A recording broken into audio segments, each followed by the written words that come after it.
real talk about aging well.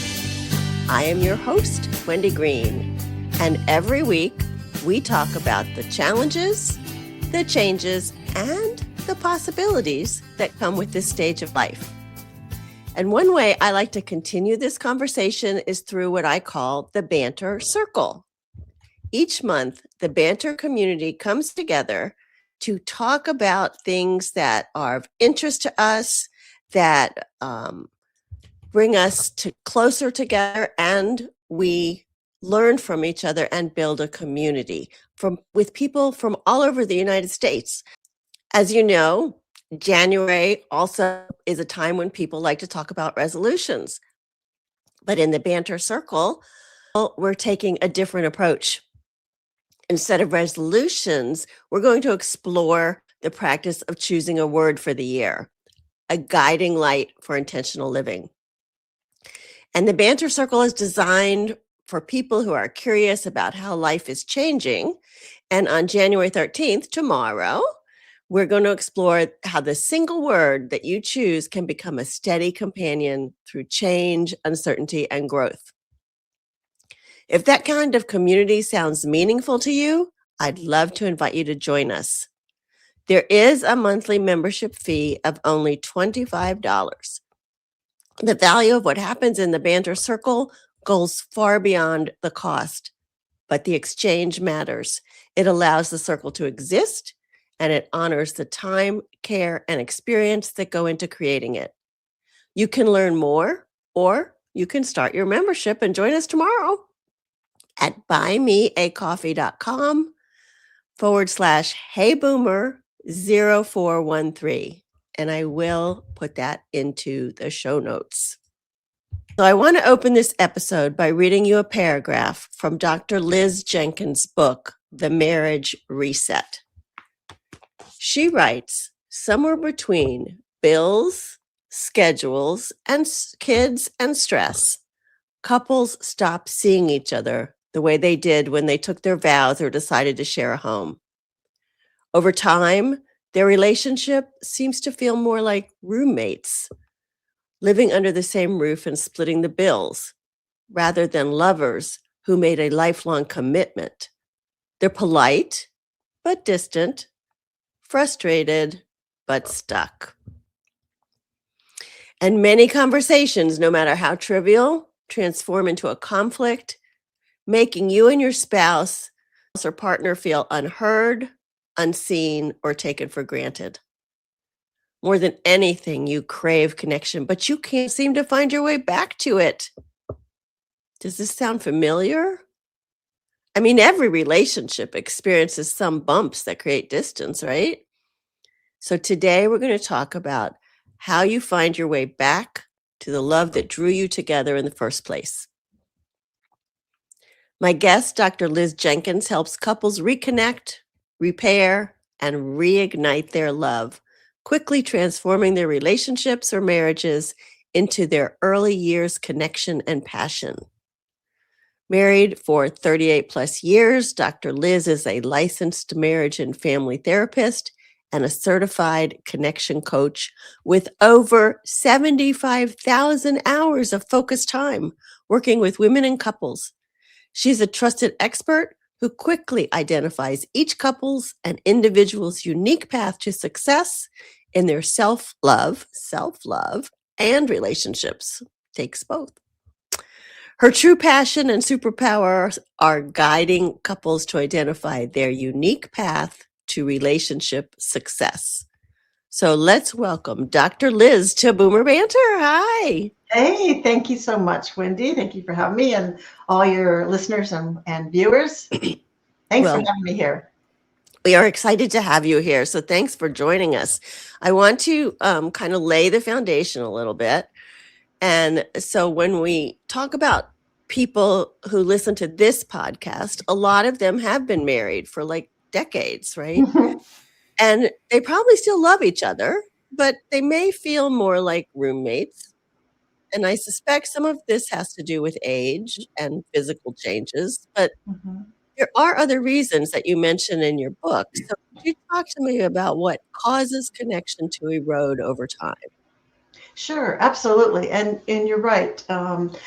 It's there are many seasons in our relationship, just like for our own life individually. We have our highs, we have our lows, we have when we're scaling at work, and when we're maybe starting to feel like we're going to get laid off and things. So marriages also have those highs and lows and those peaks. I think one of the things that our early relationships have at early times in our marriages, and maybe each of us can think back to that, is that we had a shared purpose and we had goals. And so we were kind of focused on the same thing.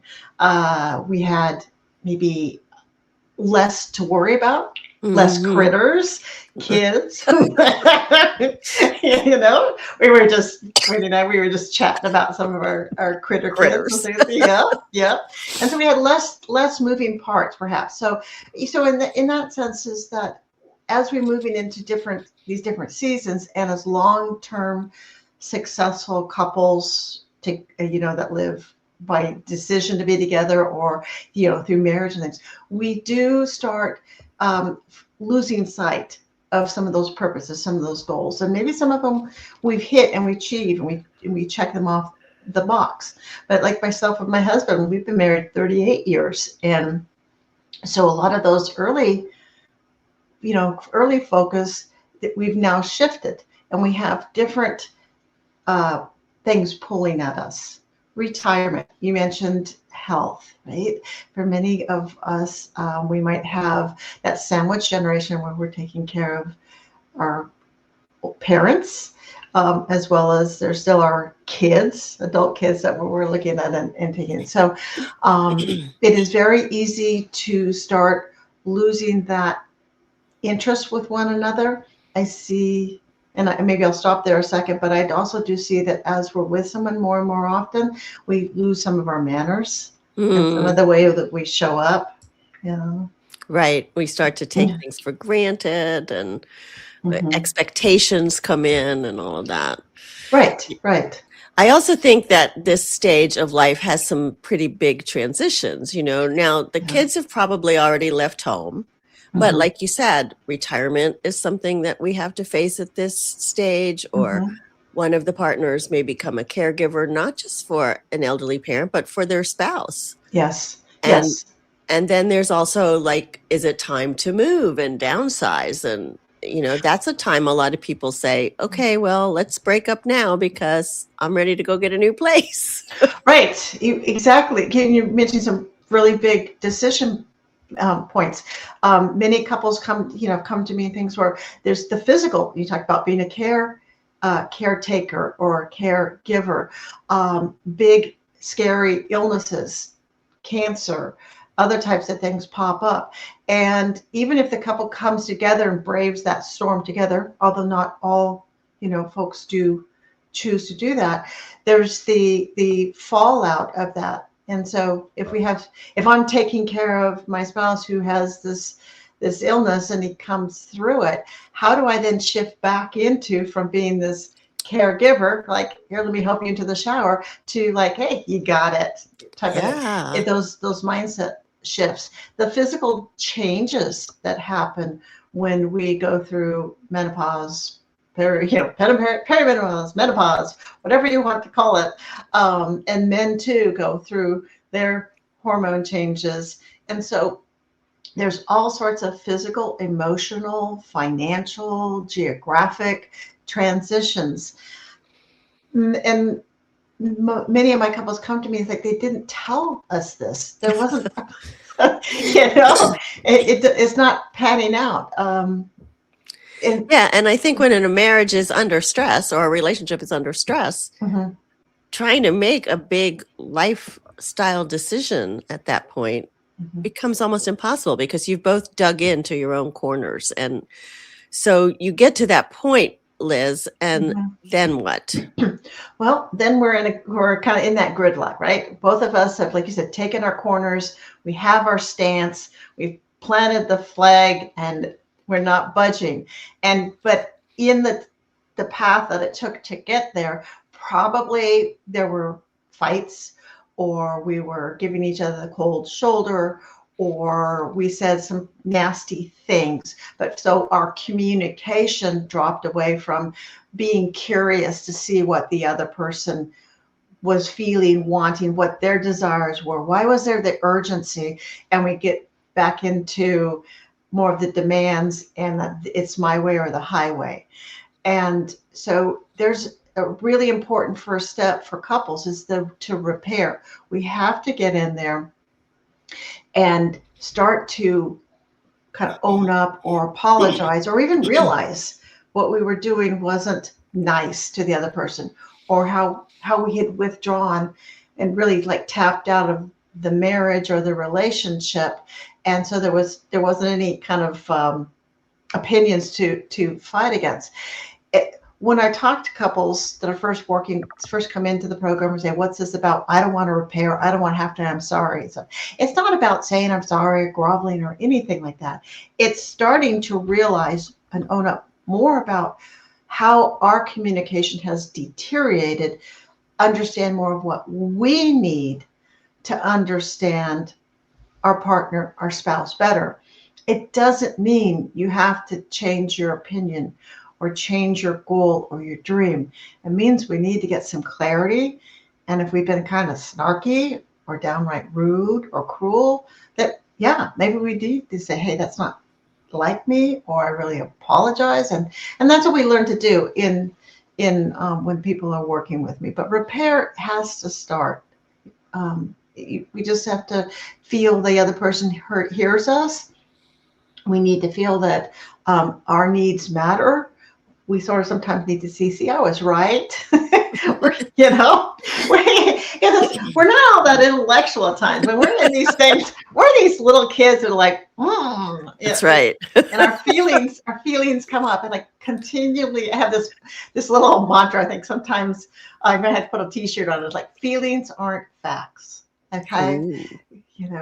Feelings aren't facts. They're my feelings, but they may not match your feelings. But when we go into anything that's important to us, we're probably leading with feelings. Right. And the defenses go up. Mm-hmm. So you said a lot in that. And yeah, you did. And part of what you had said earlier is we're never taught. We don't, they never taught communication skills in high school, college, any of that.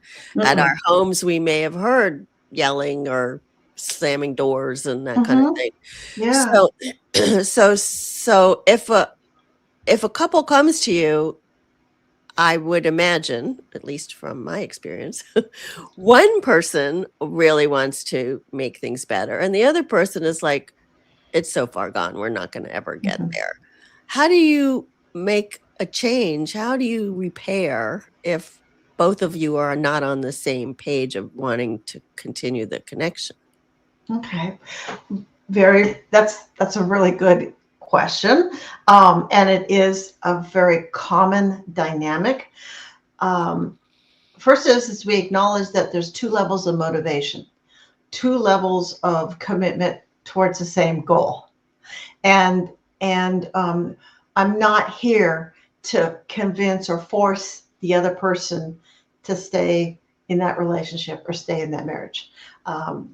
And sometimes people say, well, wait a minute, that's what your job is. And we're going to get what happens is in the process of going through the repairs, when we're restoring trust with one another and communication and all this beautiful stuff starts to happen. We start to become friends again, or we increase our likability and so in this process, which is similar to when we meet and we go from that's a stranger to I want to be with this person.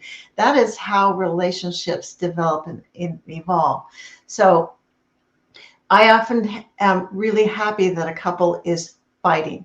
Fighting is energy. Fighting means there's still skin in the game. There's still an interest. I don't care. They're disinterested. There's disconnecting, which is normal and a healthy thing to do when you're feeling like you're stressed and tapped up. So if you're in a relationship that's fighting, that's probably still a good thing because both of you care about it.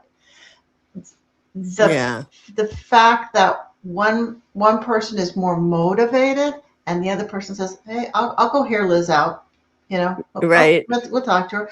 That's good, because that person is still showing Still showing up. consideration. Yeah, still showing up, still showing consideration, isn't ready to do some kind of drastic type of, you know disconnect. It doesn't mean, again, it's just it's good, it is important. And again, I heard a very nice couple. They were interviewed, and what kept them together in so many years. And one of them said that it really was that we never both quit at the same time. Oh. So, So one of them may have felt more neglected or more checked out or more mhm, whatever, but mhm, the other one was like, yeah, but we've got this commitment. We were a mhm. couple. Let's make this work. Okay, that's Right, right. interesting. We've got our commitment, we've got our vows, we've got our kids, whatever's the motivation. And then it switches. Somebody loses their, maybe I was the one that was always, we got it, I'm gonna be the cheerleader for it. And then I start to become disheartened or Uh-huh. whatever. And then my husband, he's like, no, we got it. It's just a phase. It's just a phase.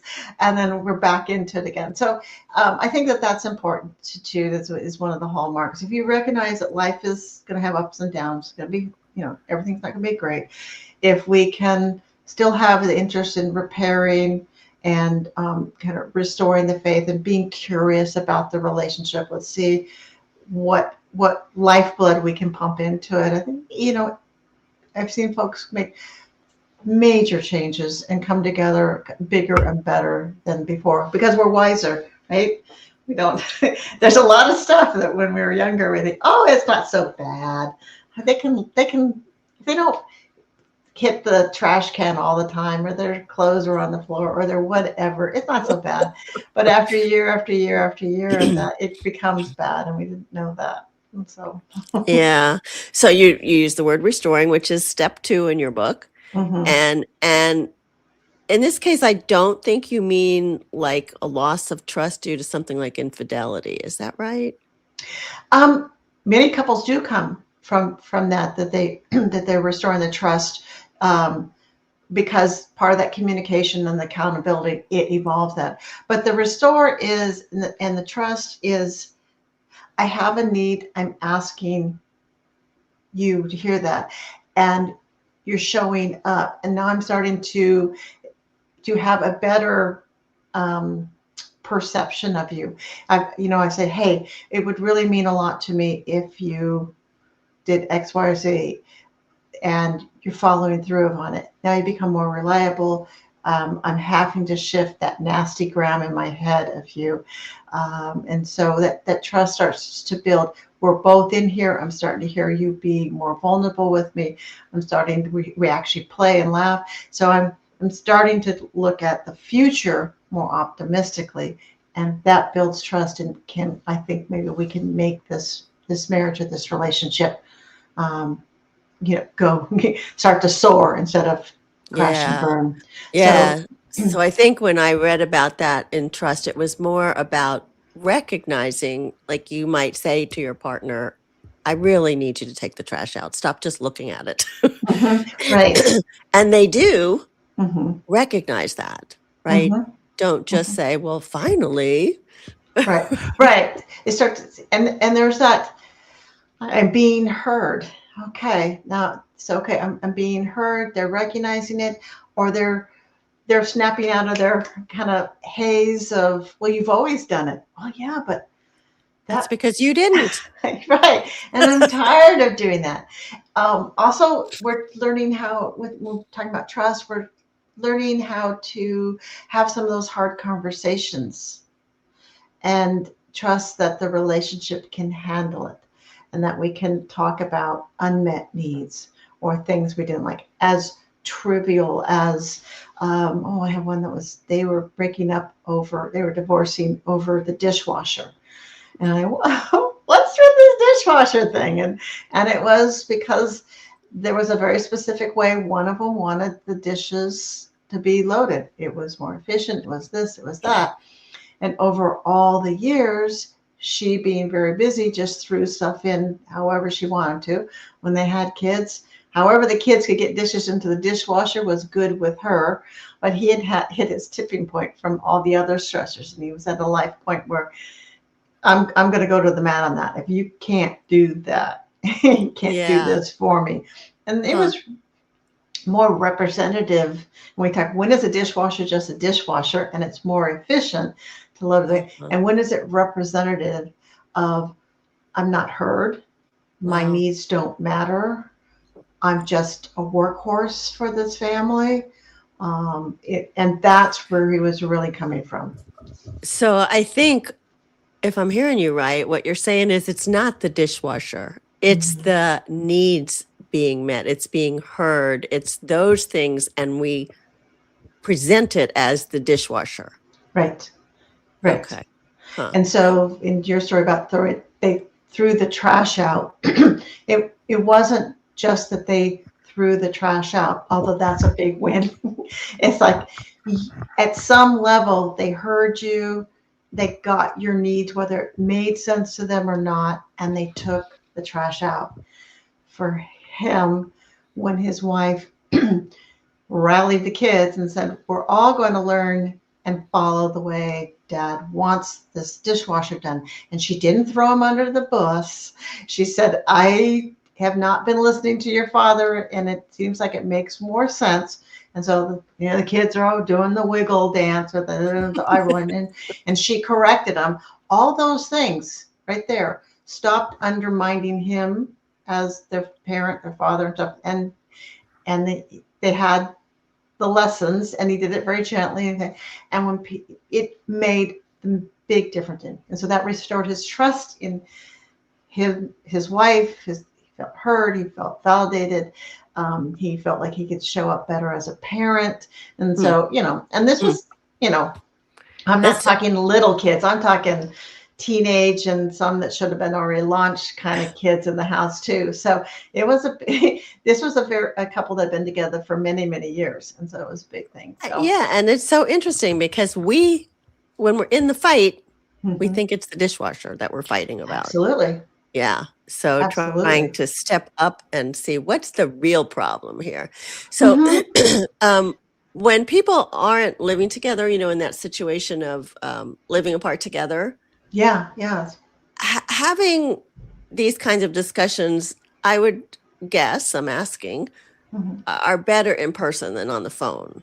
Would you say? Oh, please. Yes. Whether you're married, dating, whatever, do not text these things. Do not, I mean, uh, when there are many people geographically, distance, okay, if we're going to do that, use FaceTime or something like that where you can see and hear each other. Don't leave messages, Mm, and ultimatums and all that kind of thing. So yeah, it is important to be in person. And also, we want to stack the deck in making sure that whether we're living apart or where we're under the same roof, that the timing and the conversation is good, with that we don't use it in unknowingly as a way to ambush them. So having the conversation, let's say, Wendy, we said, okay, um, you call your sweetheart up and you say, hey, there's something really, I really want to talk to you about, but I think we need to talk about it in person. And they go, oh my I know, God. right? Like, oh no, what did I No, do? no, it's like, so we don't, and then you don't say, so when can you be here, right? We don't do that. What we do say, hey, let's go back to we'll use the dishwasher. The dishwasher thing has been really bugging me, and about we seem to have so many fights or whatever about conversation about this dishwasher. When we come over tonight, can we set aside some time and we can just kind of talk about that, because I just don't want it to be another fighting zone. All right, so we've let them know what the agenda is. We've let them know that it's a we thing, not a them, or a you kind of thing, and the finger goes out. And we've asked it to, would this be okay tonight to talk about it? So we're setting the timing make sure it works for people. And it's okay for that your sweetheart to say, no, I'm bushed. When I get over there, I just really want to just eat some food and go to bed. Okay. Okay. So then we got one will. Think about a time that it will. So we want the timing to be good. We want them to have a little bit of the agenda so they can think ahead of time, calm themselves, be curious, collect their own lists, and not make it a pop quiz. Yeah. Yeah. So So, I imagine, that a lot of people at that point would be like, oh God, she's been so ugly to me, or she's been so critical. mhm. Hello, doggies. Oh, can you hear me? Yeah, I'm thinking we might have Amazon. Sorry about Yeah. that. She's been so ugly, so critical. Like the last thing I want to do is have another darn conversation about this Yeah. dishwasher. Yes. Well, that's part of the communication inside one of my programs. We start identifying the communication and the conflict strategies and the conflict styles, because we all come preloaded with our styles. So we can even say that, I know it feels like this is a big thing over a little thing, and I get it. But I really want to understand your side of it, or I want to be able to get in a place where the dishwasher doesn't ruin our relationship or our marriage. You Mhm. can also really be important. I have couples that have, when I talk to people, I tell you had a fight, a little argument. The guy says, it was 2 hours of this. 2 hours? Let's say Ooh. oh, nothing needs to go that long. And it didn't resolve anything. And so when did it happen?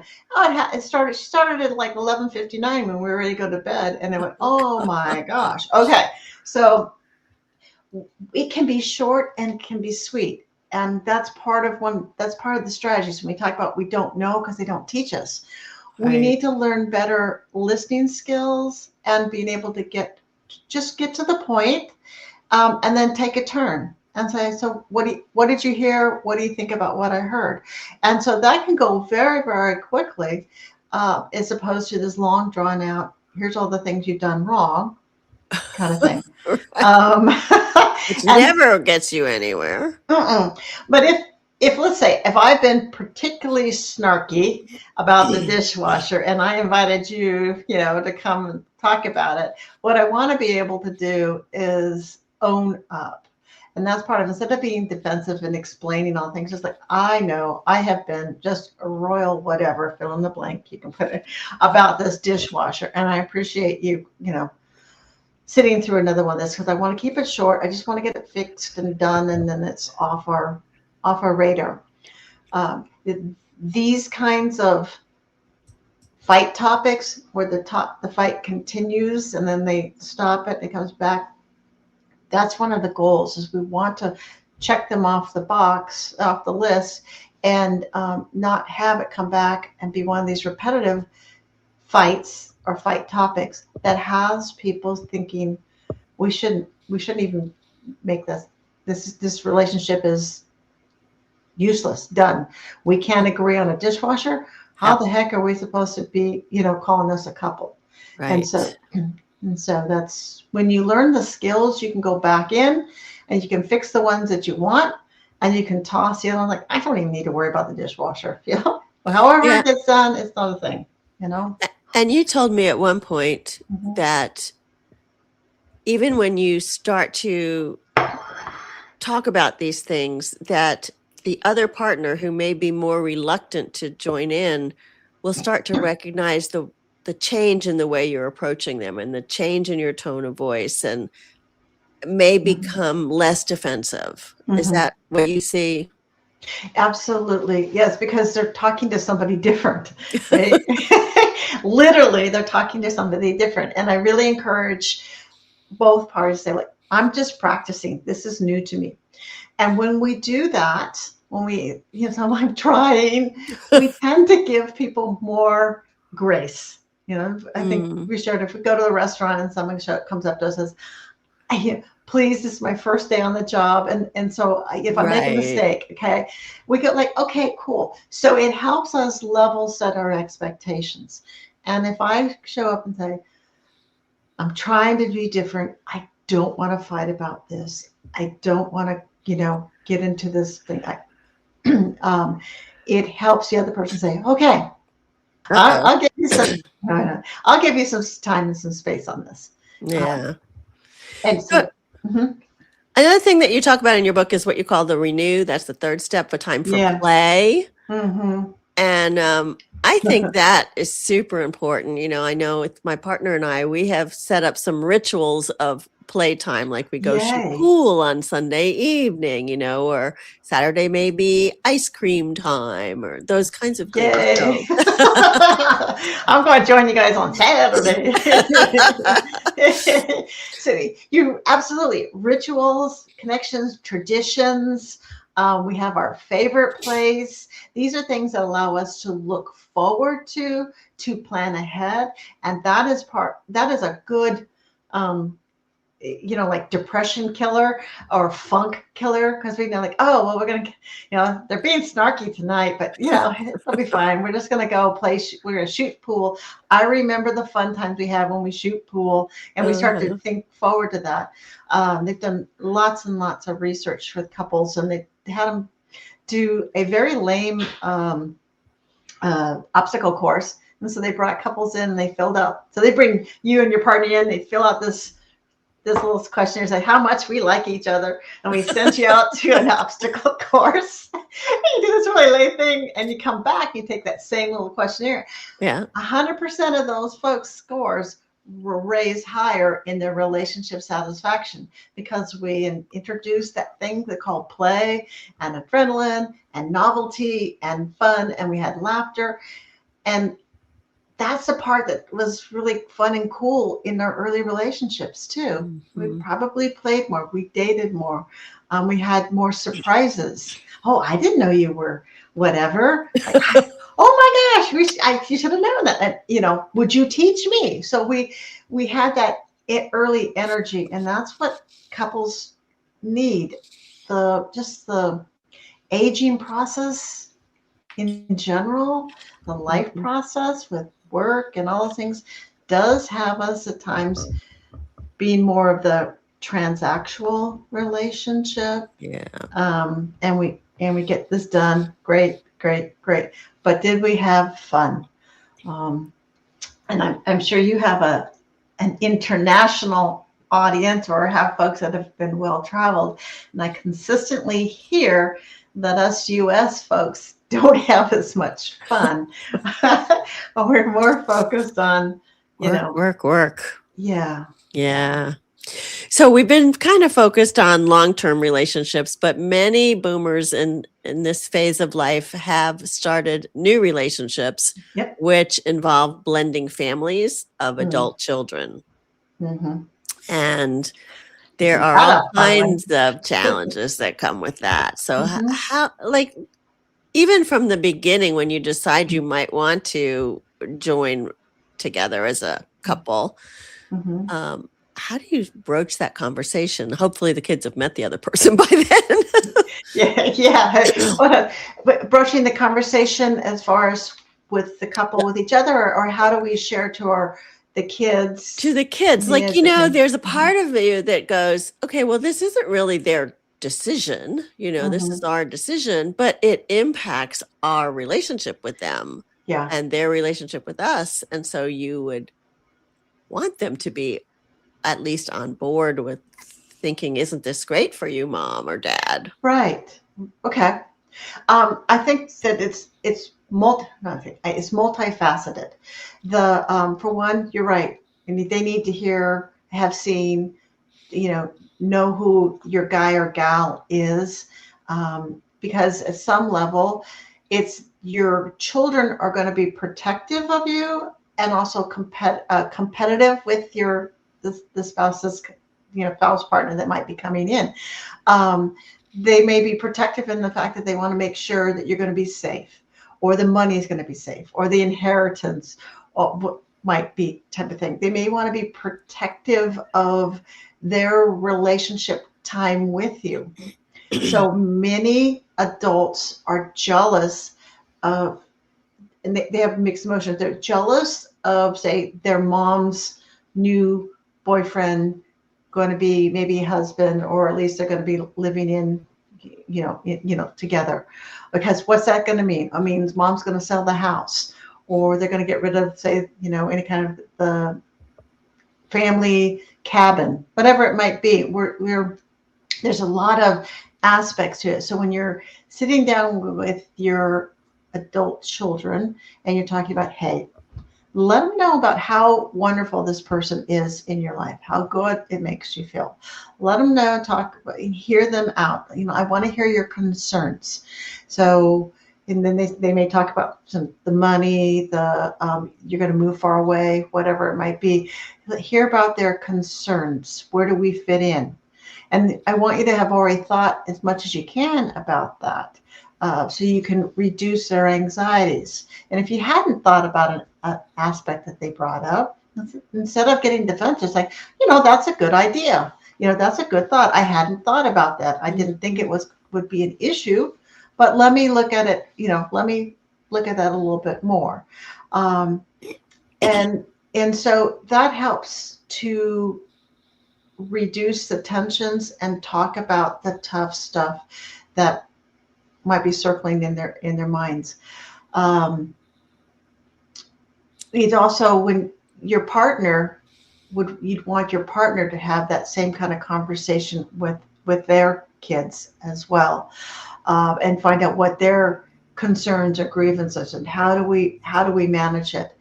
I have some widowers, and they're dating, but they still have a lot of their deceased wife's things in the closets and pictures on the walls, and it's been 10 years because he wants to keep them there to honor her and his children that still come and go and have the holidays.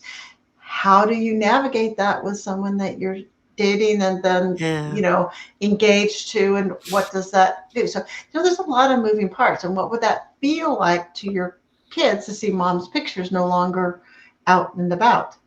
So wow, I mean, if we didn't learn communication skills early and figure out how to relate to each other, then bringing this in later in life, you really need to work on those communication skills, because now there's more people involved. Right. And that's one of the things that contributes to the statistics when people talk about second marriages or third marriages, how the divorce rate or the breakup rate goes higher, is because in some ways it's simpler, but in so many other ways you also have other aspects, like when you toss that stone into the water, those rings continue to go out.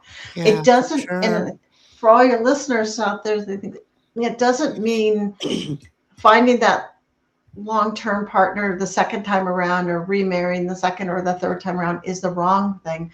It just means that if you want to bring into consideration that your extended family, friends sometimes get like, right, yeah, there were eyebrows. Well, it's a small town, type of thing. Right. And so you want to take those things into consideration, but honoring yourself and your partner or your future spouse needs is primary, and then figure out how to manage some of the support and maybe, I don't want to say push back from other folks. Yeah. So I want to just move on to one other thing. So you mentioned when we talked earlier that even though you have your PhD in marriage and family and therapy and all of that, you don't bill this as therapy. You bill the work that you do with people as coaching. So, that's interesting to me, because as a coach, I always think, well, people choose to go to therapy because their insurance covers it. So why do you bill as coaching? Okay. My container for the coaching for my relationships and couples and marriage coaching is very, I want to say very strategic and very intentional. At least for the US mindset, we go like, I got insurance, I'm going to go for I got a copay, I'm just going to go see any doctor kind of thing, or what I think is the best doctor. And there's nothing wrong with that, but that is really what the therapy world for couples is not it's not the right place It is more like disease focused. There's something wrong. One of the people in there has to have a psychiatric diagnosis, which is not it. It's how the two are coming together. Each person's healthy, smart, right? They're managing really well. It's how this relationship and how do we manage that dynamic. That's the real issue. Therapy falls very, very short because you get one short time together once a week. We bring up a problem. I talked about those repetitive fights. So we bring up a problem. We start to talk about it. Oh, bye. Time's up. Gotta go. And off they go. And I just did something more damaging than healing because I brought them into a place where they're fighting about something that they haven't been able to handle at home, or they're having a conversation that didn't have a solution, and I'm sending them down the hallway. They have to take separate cars sometimes. They fight in the hallway, they fight in the car, they fight at home, or they go real silent, and their minds inaccurately saying, "We just not. Why bother? We've been, we obviously are the wrong match, so we just need to end it." And that's not correct. And so I've over the years working with couples that have been to like 10 different therapists. First of all, I stop them and tell them, like, I congratulate you both on your persistence and that your innate knowledge mindset that our marriage or our relationship can make it. We're just not in the right place. So the format that I use is that we have our sessions. They're longer. They have more of them. They have they're VIP, and everybody's treated individually. My messages, my guidance is designed for their relationship dynamic, not.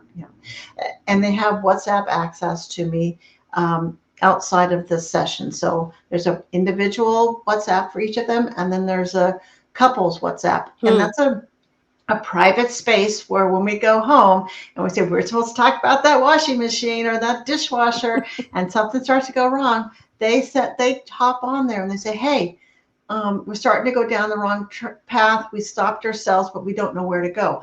One, we celebrate the wins. Coaching celebrates wins. You go to a golf coach, you go to a dance coach, you go to a gym, and they say, "Ooh, good job there. Look, you're lifting 10 more pounds, or your swing's getting better." We're celebrating the wins. So we say, "Hey, you stopped the fight. You recognize that we're going down the wrong road. Yay." Now, because I'm working with them outside of it, I'm telling them, "Here's what I need you to do." And my coaching program has all sorts of videos and activities that they can download and they work together.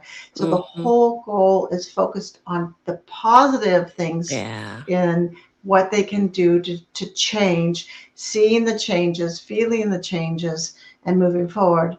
I love that. And that is such a clear definition of what's the difference between coaching and therapy. You don't have to have a diagnosis. It's not like there's something medically wrong with you. No. In fact, with coaching, you start because you're in pretty good shape. You're a full individual, but there's something that you just need a cheerleader, you need a little extra lessons like learning this communication skill. You need some extra help. So yeah, it's like, I love it when they fight in front of me because it's kind of, it's like when I go to the golf course and I start to swing and they go, "Oh, Liz, I can see your knee or your leg is not doing this." There's another set of eyes that's kind of disinterested but cares about me. So when they're fighting, when they're talking, I immediately boom, boom, boom, boom, boom. I'm able to see that pattern that they're doing, or I'm catching the words that they're using that they're unaware of and that we were taught was good. Use these words, so they're not necessarily good in the midst of the fight. So it's having expert support that's going to show you how to build you up and how to make the bridges and things. And you start to feel that, you start to see that, just sort of like when you go in the mirror. I don't know, years ago, I could see abs, or you could see a little bicep. But you can see changes. You can feel the changes. Yeah. So I love talking to you, and I love that your work focuses on the possibilities and the lessons and not just the promise of perfection. So if there's one thing that you would like to leave with my listeners today, what would you want it to be? I would say that trust your gut, trust your heart. There's a reason why the two of you found each other and came together. You're a nice person, they're a nice person. But just like all of us, we get tired, we get stuck, we get snarky, we get lazy. And so if you're feeling like any of that, whether you're, living apart together or this is your second or third marriage, and hang in there and then reach out. You just need some expert advice that isn't going to point out the flaws in the bad way. They're going to show you, here's what you could do differently. And when you know how to do that, it's perfect. It's smooth. It's simple. And so I just know that the therapy route points out the flaws and doesn't prepare people with the skills or the space to repair a relationship. It's real good for individuals, but right. Mm-hmm. Yeah, So, and there are some situations where it really helps. Yeah, So if people go check out your website, Dr. Liz, drlizjenkins.com, and that will also be in the show notes. Yeah. And check out your book, The Marriage Reset. 5 therapist-proven steps to fix your marriage, rebuild trust, and reignite lasting love. I also want to say, Liz, that on your website, you have all kinds of fun stuff, like ideas for dates and, doing little text messages, kind of flirty things, which was really cute and sweet. So check out the website just for some fun ideas, too. Yes. There's lots of free options, and inside the book, there's a bonus for everyone that. Oh yes, that's right. I forgot to mention that. Yeah. Oh, that's okay. Yeah, there's all sorts of fun stuff we've mentioned. So thank you. Well, I always enjoy talking to you, and connection isn't something that we either have or we lose forever. It's something that we practice. I mean, if it's important to us, then it takes attention, it takes practice. And whether you've been married 40 plus years or remarried later in life or navigating a new kind of partnership, this conversation is a reminder that growth is always possible. Yes. And not that love is easy, but that it's worth it. It's worth it. Exactly. Yeah. And one more thing before you go, I want to tell you about another podcast that my friend has. Well, it's actually a webinar. It's called Wellness Wednesdays, and it is run by Dr. Sally Duplantier. Well, she's working on her PhD now. She's in her 70s and working on her PhD. Yay. She is a gerontologist, and she has these Wellness Wednesday webinars that are free. And they have experts on all kinds of topics. This week is about healthy eating, trying to break some of the myths of, we keep hearing different news, like, is coffee good? Is coffee bad? Is red meat good? Is red meat bad? So hopefully we'll get some clarity on that. Mythbuster. I love it. I know. But you can find her at myzinglife.com. So check that out if you're interested. And my name is Wendy Green. Thank you so much, Liz. This is always fun. And this has been Boomer Banter. I hope to see you all next time.